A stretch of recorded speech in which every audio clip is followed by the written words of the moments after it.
Хайырлы ирте. Эфирда Татарстан яңалыклары, студияда Гүлназ Ибрахимова. Бүгінгі шығарылышта. Россия базарында өзібізді жетіштірілген товарлар орта. Күн күріш химиясы һәм косметика әйберләре предприятиесеннән репортаж. Татарстан күләм һәм якындағы төбәкләр өчен бердән бер фаниатрия үзәге Казанда. Белгечләр күбрәк кемнәргә ярдәм итә. Илдар Юзеев исемендәге әдәби-иҗтимагый премия лауреатлары кемнәр? Чаллыда җиңүчеләр ачыкланды.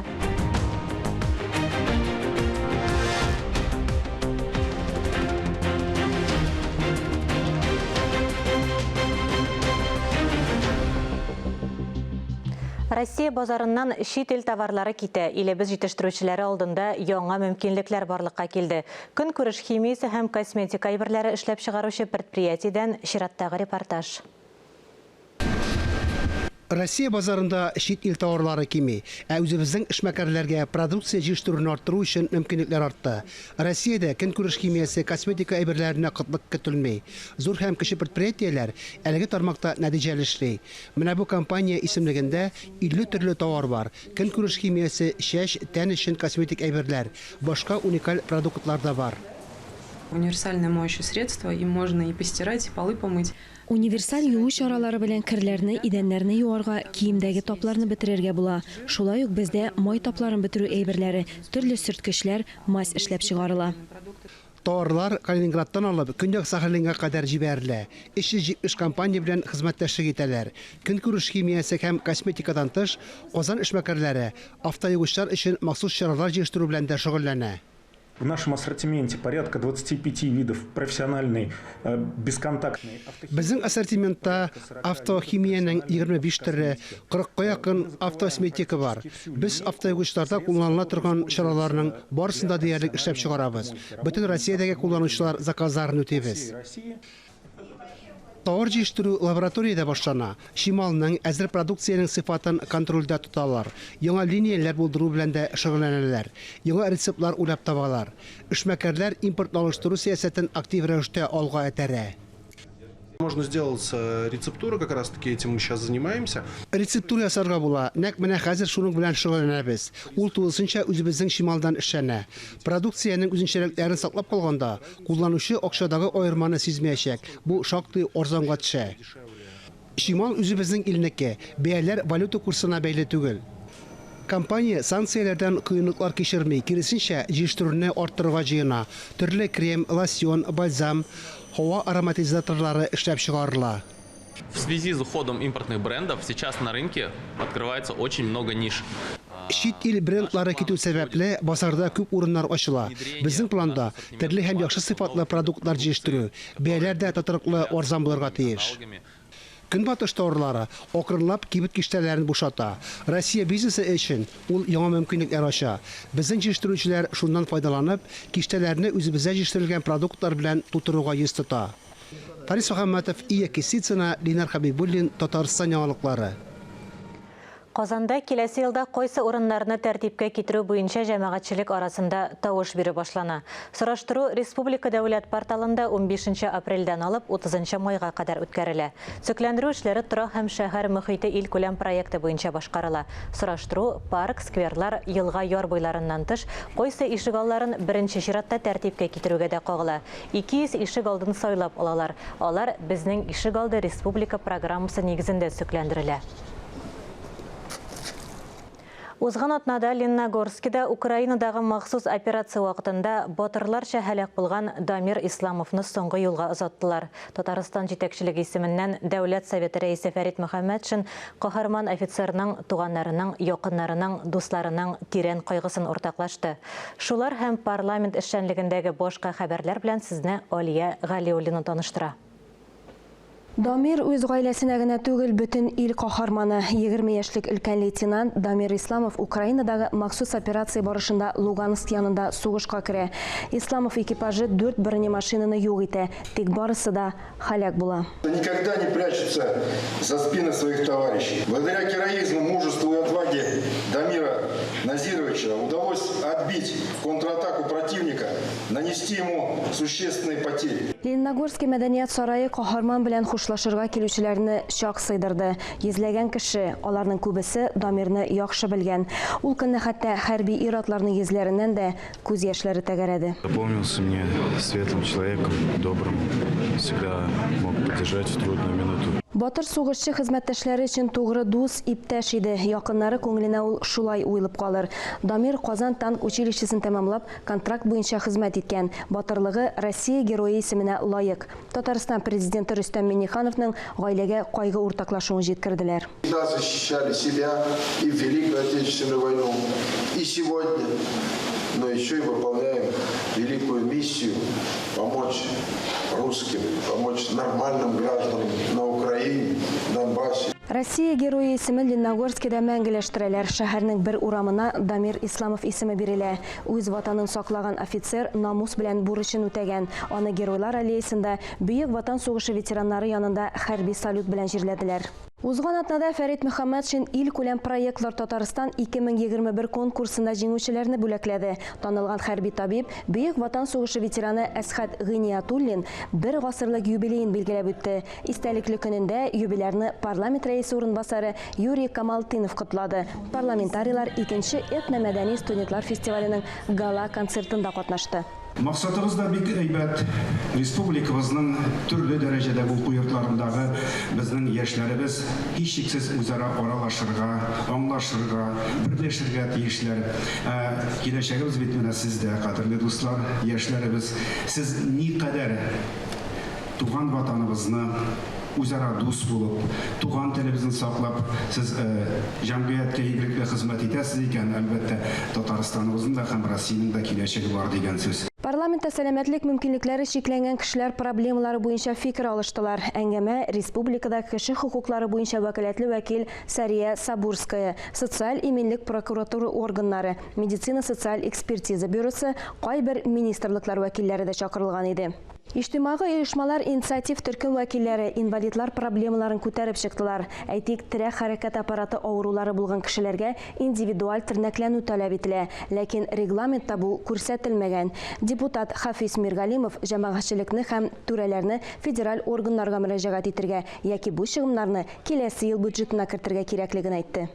Тагын бер проблема – гаиләдә укыту. Кайбер балалар өйдә укырга мәҗбүр, чөнки коррекция мәктәпләрендә белгечләр җитми. Активистлар фикеренчә, мондый уку йортлары ярдәмгә мохтаҗ. Давайте вот постоянно действующий совет организуем. И в следующий раз, 3-4 месяца, вернемся к этому вопросу. Вот правильно сказала Светлана Михайловна. Мы хотим вот сегодня объятный, это невозможно. Детализируем, конкретизируем, выделим группы первой очередности и второй очередности. Парламент хәбәрләре турында кыскача шулар иде.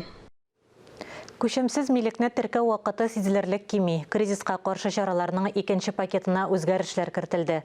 Алар төзелеш тармагын яклауга юнәлдерелгән.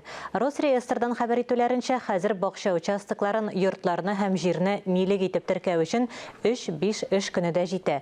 Төзелеш оешмаларының хокукый мәсьәләләрен хәл итүдә дә тизләшә. Документларны теркәү өчен документлар исемлеге күпкә кимегән. Кешеләргә уңайлы булсын өчен электрон теркәү формасы эшли. Теләсә кайсы күп функцияле үзәктә ярдәм итәргә әзерләр. Алар өчен тавышны саклау бәһасез кыйммәткә ия. Республика клиник хастаханәсендә табиблар үз пациентларының гомерләрен генә түгел, тавышларын да саклап кала. Биредә бөтен республикага һәм якындагы төбәкләргә бердән-бер фониатрия үзәге эшли. Белгечләр операцияләрдән һәм салкын тию авыруларыннан соң тавышны җайга салырга булыша.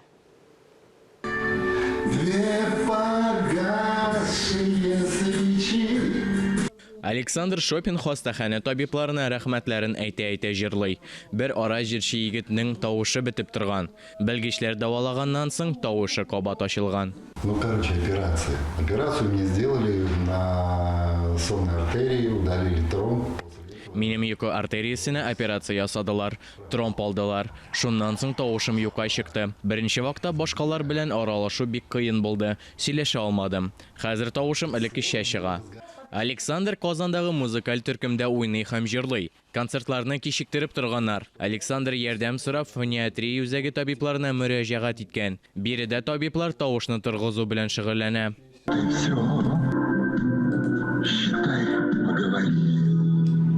Пациент как пел до восстановления. Александр башка пациентлар кебек тернәкләнү курсын уза. Сеанслар вокал дәресләренә охшаган. Беренче нәтиҗәләр берничә айдан соң беленә. Без башта пациентны тикшерергә, аның авыруына тулы анализ ясарга, социаль статусын ачыкларга тиеш. Сөйләм функциясе гына түгел, ә кешенең сәламәт яшәвен тәэмин итү, үз һөнәренә әйләнеп кайту мөмкинлеген тудырабыз. Бу мөгаллимнәр сөйләмгә бәйле башка һөнәр ияләренә аеруча мөһим. Фониатрия үзәге бөтен Татарстан һәм якындагы төбәкләр өчен бердән-бер. Ай сайын биредә 10 пациент тернәкләнү уза. Коронавирус йогышын кичергән кешеләр дә мөрәҗәгать итә башлаган. Отмечают сухой кашель, осиплость голоса и нехватка дыхания, затруднение. Еш кына кырый үтәлне, тавышның көчәюен, сулыш җитмәүне, аның авыраюын билгеләп үтәләр. Тавыш бозылуының сәбәпләре күп. Ул күбрәк сөйләм белән бәйле һөнәр кешеләрендә, тәмәке тартучыларда, операция ясаткан кешеләрдә очрый.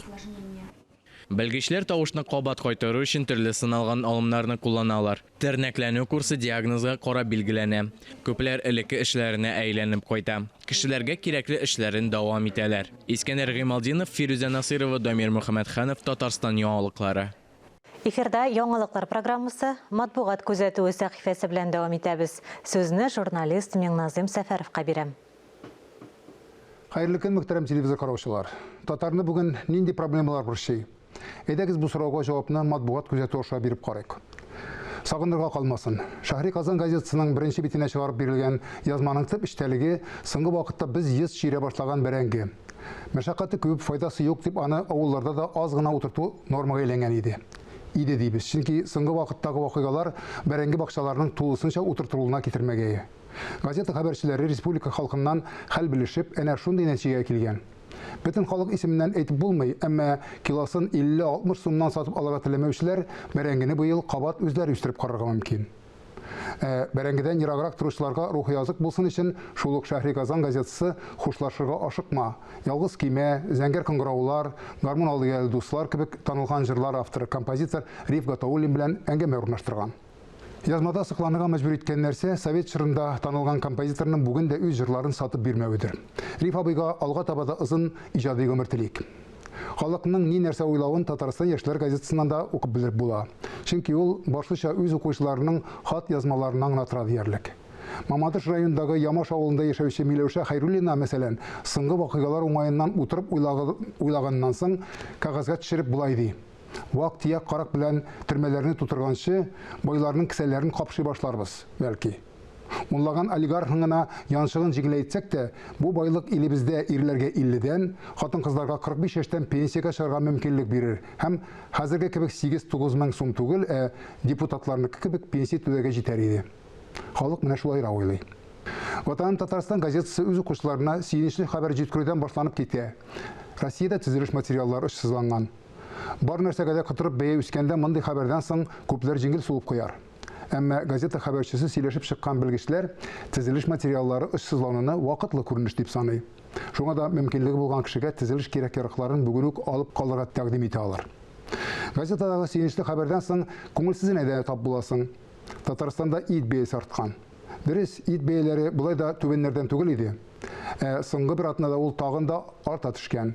Казан базарларынданың 1 килосы өчен бүген 500-600 сум чамасы сорасалар, авылларда шәхси фермерлар һәм хуҗалыкларда сатыла торган ит бәясе 380-420 сум тирәсендә тирбәлә. Баксаң, ит бәясенең артуы читтән ит ризыклары кертүнең шикләнүенә һәм халыкның торган сайын азрак мал тотуына бәйле икән. Ит төшкә генә керергә көнгә калмасын дисәк, авыл кешеләренең абзарларында мал-туар артса дип телик. Ватан Татарстан газетасындагы премия ярминкәсе дигән язманы да кызыксынып укучылар күп булгандыр дип уйларга кирәк. Газета журналисты Тукай премиясе тирәсендәге бәхәсләрне яңартып кына калмыйча, аларны тормышка ашыруның юлларын да күрсәткән. Укудан һәм фикерләүдән бизмәсәгә дигән теләктә бүгенгә сезнең белән саубуллашам. Исәнлектә күрешик. Шаллы шәһәрендә нәшер ителүче «Мәйдан» журналы Татарстан Язучылар берлеге белән бергә Илдар Юзеев исемендәге әдәби-иҗтимагый премияны гамәлгә куйган иде. Әлеге премияга кемнәр лайык булды? Җавабын Мөршидә Җиһан белә. Быел әдәби-иҗтимагый премияләр тапшыру тантанасы Чаллы шәһәренең 59-нчы күп телле адымнар гимназиясендә үткәрелде. Иң әүвәл кунаклар яңа уку елында гына ачылган заманча белем йортының өстенлекле юнәлешләре белән танышты. Бүген биредә безнең мәктәбебездә Илдар Юзеев премиясы үткәрелде. Бүтән лауреатларны котлыйбыз. Шушындай матур бәйрәмнәр безнең мәктәбебездә гелдә үткәрелеп тора. Мәктәпнең яңа булуына карамастан, шундый чараларның дәвамлы булуын да теләп калабыз. Бүләкләү тантанасына керешкәнче язучылар, укытучылар, Мәгариф министрлыгы вәкилләре, мәктәп гимназия директорлары семинарга җыелды. Укучыларны кызыксындыру өчен әлбәттә инде дәрестә генә түгел, дәрестән тыш чараларда да бик күп катнаштабыз һәм чараларында оештырабыз. Аларга кызыклырак булсын дип төрле экскурсиялар, газета журналларга, редакцияларына экскурсиялар ясыйбыз һәм әлбәттә төрле чараларда театрларга, концертларга алып барабыз балаларны һәм үзләре белән дә бик матур чаралар оештырабыз. Аларның сөйләм телләре дә үссен дип, аралашсыннар дип. Семинарда сүз күбесенчә татар әдәбиятендәге вәзгыять, аның бүгенгесе киләчәге турында барды. Әдәбият ул гөл, аның туфрагы тел. Әгәр дә тел юк икән, гөл үсеп чыга алмый. Ничек кенә без тырышсак та. Без әлбәттә тырышабыз. Туган тел әдәбиятка балаларны, яшьләрне җәлеп итү максатыннан гимназияләрдә, китапханәләрдә заманча җиһазландырыла. Илдар Юзеев премиясын тапшыру тантаналарында һәр вакыт күчмә китапханә күргәзмәсе эшли. Менә бу адымнар мәктәбендә без юкка гына түгел. Без бик Чаллы шәһәренең китап укучылары без бик тә шатбыз. Илдар Юзеев премиясы нәкъ менә безнең шәһәрдә бирелүенә. Без менә инде ничә еллар дәвамында шушы премияның бирүнең шаһитләре булабыз. Күчмә китапхана күргәзмәсе белән гимназия кунаклары да танышты. Гомумән Чаллы бит яңалыкларга гел бай бит инде. Менә 90-нчы еллардан ук инде төрле проектлар тудырдылар алар. Әйтик, менә шул елларда барлыкка килгән Көмеш Кыңгырау газетасы, Мәйдан журналлары, һәм Нур газетасы, элегрәк чыккан Таң йолдызы газетасы һәм башка бик күп төрле проектлар. Шундый проектларны дәвам итүләренә мин сөендем. Әлбәттә, Чаллыда менә шу Илдар Юзеев премиясы булдыру бу бик зур куаныч. Ниһаять, ел буе дулкынланып көткән мизгелләр, актлар залында төп тантана башланды. Мәгълүм булганча, Илдар Юзеев исемендәге премия 1 ел эчендә Мәйдан журналында басылып чыккан иң яхшы әсәрләрнең авторларына бирелә. Шуннан да Илдар абый ул гомән әдәбиятның киләчәге өчен борчылып, аны кайгыртып һәм шушы әдәбиятның газиз татар әдәбиятыбызның яңа үрләр яулауын теләп яшәгән кеше. Шуңа күрә ул бит инде яшьләр белән эшләү бүлеге мөдире иде, Татарстан Яшьләр рәисе урынбасары шушы мәсьәлә буенча һәм аның кул астыннан бик күп әдәбият сәнгать әһелләре чыкты. Иң яхшы әсәр авторы Мамадыш районында яшәп иҗат итүче Рафаэль Газизов.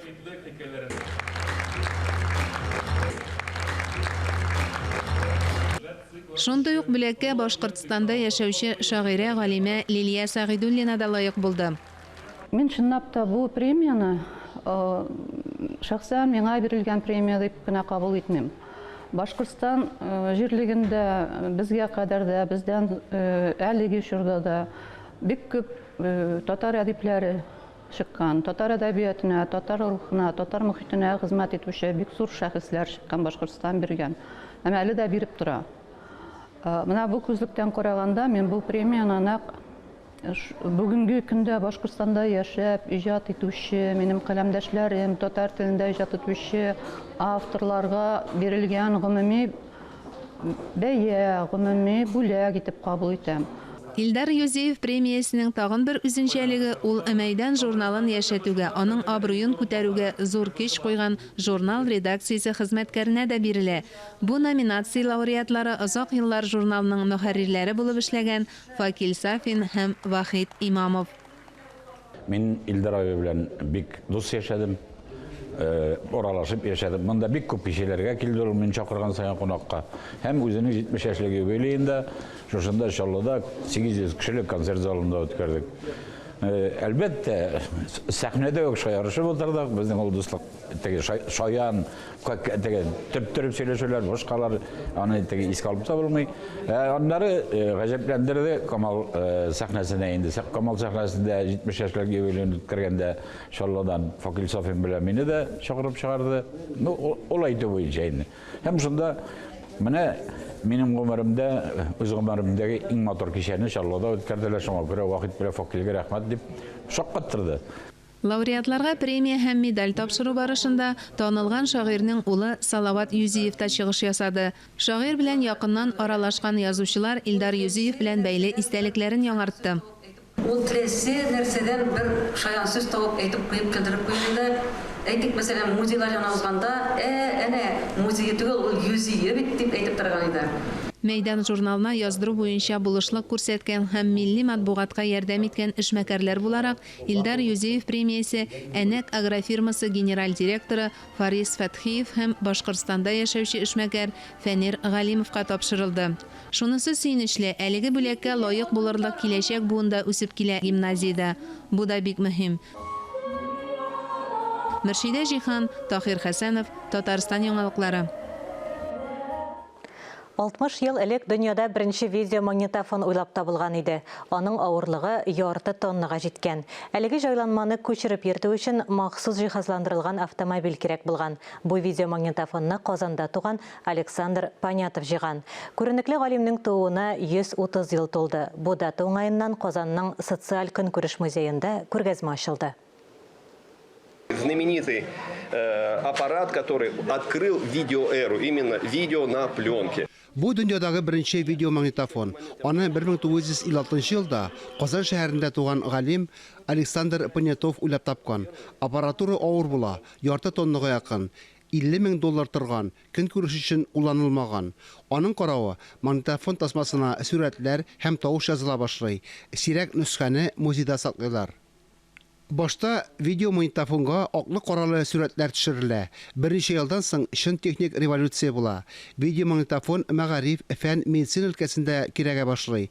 Нәкъ менә аның ярдәмендә бизнес-шоуның күп кенә йолдызлары дөнья күләмендә таныла. Видеомагнитофон Понятова, он дал на тот момент многим звездам возможность. Понятов видеомагнитофоны күпләргә үз иҗатын пропагандалау мөмкинлеген бирә. Элвис Пресли шушы магнитофонда язылган. Телевидение тамашалары да яздырылган.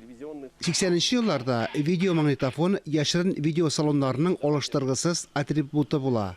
Светлана Крашенникова үзенә беренчеләрдән булып видеомагнитофон ала. Фильм тәрҗемәсенең тавышы аеруча истә калды ди. В комиссионке первый видеомагнитофон. Комиссион кибеттән беренче видеомагнитофон сатып алдым. Яңаны алырлык мөмкинлек юк иде. Бөтен дусларым бергә җыелды, бергәләп видео язма карадык. Александр Понятов күренекле техник казанышы өчен Эмми премиясын ала. Шул вакытта аның эшләнмәләреннән әле дә файдаланалар. Технология елдан-ел камилләшә. Казанда күргәзмә 1 апрельгә кадәр дәвам итә.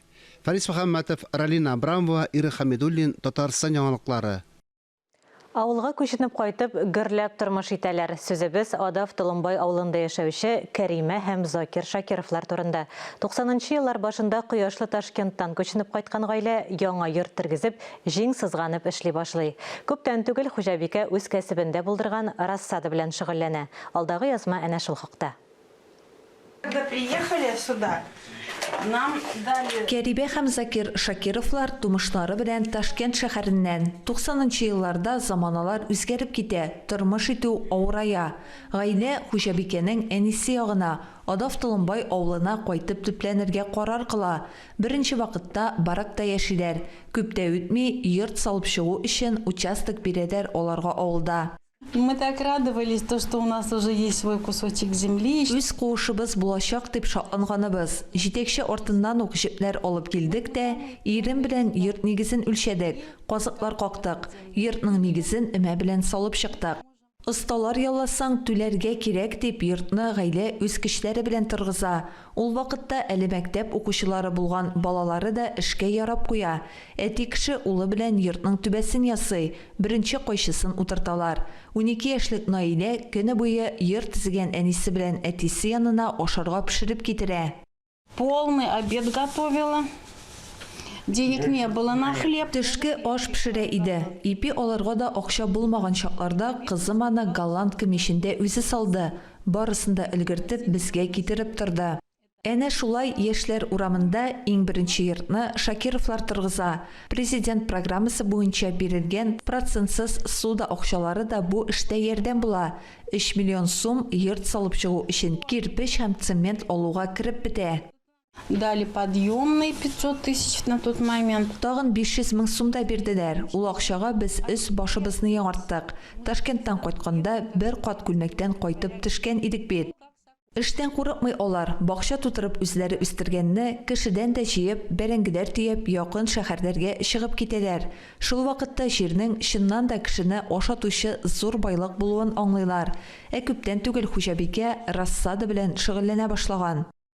Очень здорово, хорошее подспорье. Бу эш бик яхшы ярдәм. Менә хәзер булачак уңышым үсә. Гаиләбез бюджетына яхшы гына керем өмет итәбез. Мин 100 мең сумнан да ким булмас дип уйлыйм.